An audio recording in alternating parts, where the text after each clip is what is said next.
Superman has never been interesting because he is strong. He is interesting because he must choose not to be cruel. In writing and film, godlike figures often exist to reassure us, proof that someone, somewhere, is in control. Superman complicates that fantasy. He isn't a god in the mythological sense. He doesn't demand worship. He doesn't rule. And yet, he lives with the constant awareness that he could. That awareness, more than heat vision or flight, is his true burden.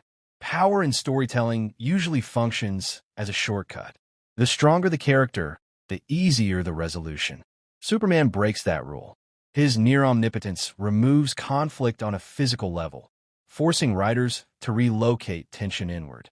If you can hear every cry for help on the planet, which one do you answer? If you can stop every war, do you have the right to decide how humanity should live? Superman's restraint is not weakness, it is ethics. His power forces him into permanent self-surveillance. Every action becomes a statement. Every mistake becomes catastrophic. He is not judged by what he does, but by what he allows to happen. That's the paradox. Omnipotence doesn't free him. It traps him inside responsibility. Humanity's relationship with Superman often mirrors religious faith. People project hope onto him, not because he promises salvation, but because he represents possibility. He is the idea that someone with infinite power can still choose kindness. This is why stories frequently frame him through crowds looking up, whispers, and distant silhouettes. Superman is less a man among people and more a symbol hovering above them. Faith, after all, is not about proximity. It's about belief. But belief is dangerous. Once someone becomes a symbol, they stop being allowed to fail. Superman carries not just the world's safety, but its expectations. If he doubts, he becomes a disappointment. If he hesitates, he becomes suspect. If he intervenes too much, he becomes a tyrant. Faith turns him into a mirror.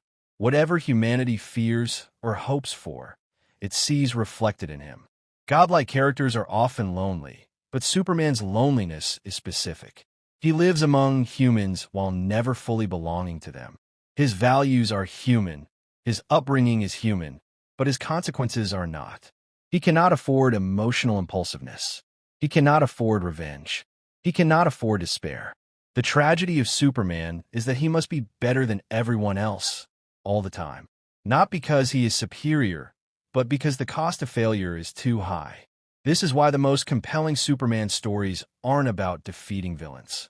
They're about restraint, about choosing mercy when anger would be easier, about believing in humanity even when humanity doesn't believe in itself.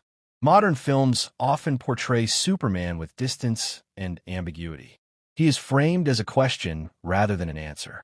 The camera lingers on destruction, on collateral damage, on fearful faces looking upward. This reflects a modern anxiety. What if a god exists and doesn't explain himself? In these portrayals, Superman isn't comforting. He's unsettling. Not because he is evil, but because he is unknowable. Absolute power without absolute transparency becomes terrifying. The films ask a quiet, uncomfortable question. Is goodness enough if it cannot be understood? In an age obsessed with flawed heroes and moral grayness, Superman can feel outdated. But that misunderstands his purpose. He isn't compelling because he lacks flaws. He's compelling because he carries the heaviest possible flaw. The ability to end suffering, and the wisdom to know he shouldn't control how humanity grows. Because Superman could become something else. He could become someone like Homelander, not through cruelty, but through justification, through frustration, through the slow, reasonable belief that people don't deserve choice if they keep choosing wrong. Circumstances would allow it. Trauma could excuse it. The world would even thank him at first. And that is the weight. Superman is not a power fantasy. He is a restraint fantasy. He is the hope that strength doesn't corrupt, that omnipotence doesn't erase empathy, that having the power to rule does not make ruling right. The most important thing about Superman isn't that he saves the world. It's that he refuses to remake it in his own image.